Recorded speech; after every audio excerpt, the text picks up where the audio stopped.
আজকে রেসিপি পালং পনির। পালং শাকটাকে আমি ভালো করে বেছে ধুয়ে নিয়েছি।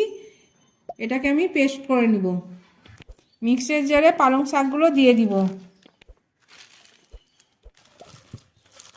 পালং শাকগুলো এবার আমি পেস্ট করে নিব। ঢাকনাটা খুলে এবার দেখে নিব পেস্টটা আমার হয়ে গেছে। পনিরগুলো আমি কেটে নিয়েছি, আপনারা আপনার ইচ্ছে মতন কেটে নেবেন। কড়াই গরম হয়ে গেছে, আমি সাদা তেলে পনিরগুলো ভেজে নিব।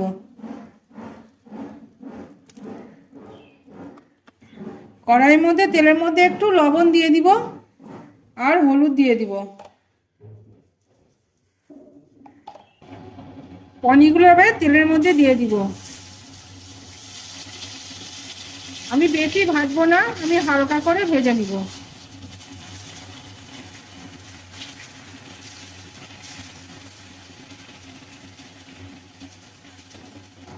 পনিরগুলো এবার আমি তুলে নিব।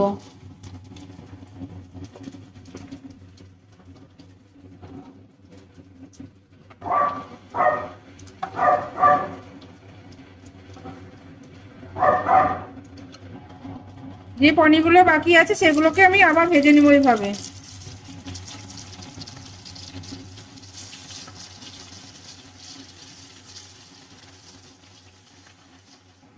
পনিরটা ভাজতে ভাজতে আমি একটা পেস্ট তৈরি করে নিব। ধনে পাতা, টমেটো কুচি, লঙ্কা, পেঁয়াজ,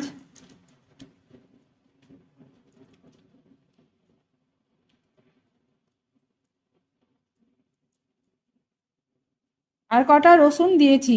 এবার এটা আমি পেস্ট করে নিব। পেস্টটা আমার তৈরি করা হয়ে গেছে। পনিরগুলো ভাজা হয়ে গেছে, এবার আমি তুলে নিব।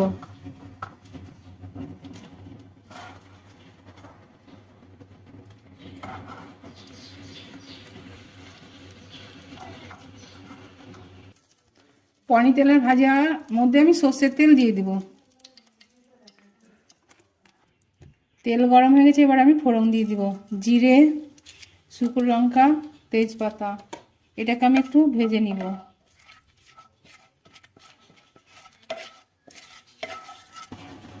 যে পেস্টটা আমি করে নিয়েছি সেই পেস্টটা আমি এবার ঢেলে দিব।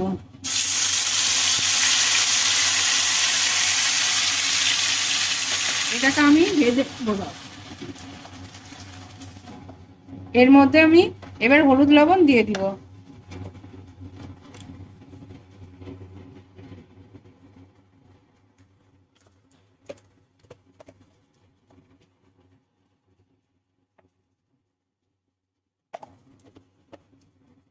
এটাকে আমি এবার ভাজতে থাকবো যতক্ষণ তেল না বেরোবে। এর মধ্যে আমি একটু চিনি দিয়ে দেবো যাতে টেস্টটা একটু ভালো হবে।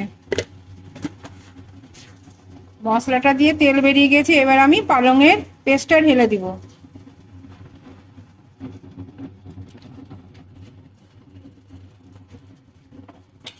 এবার এটা আমি কষতে থাকবো যতক্ষণ না শুকোবে।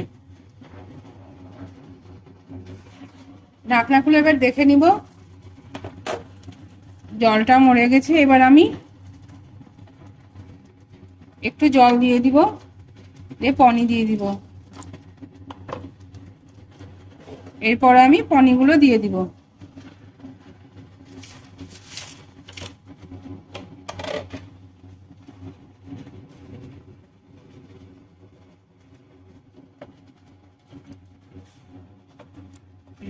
এরপরে আমি ঢেকে দিব। ঢাকনা খুলে দেখে নিব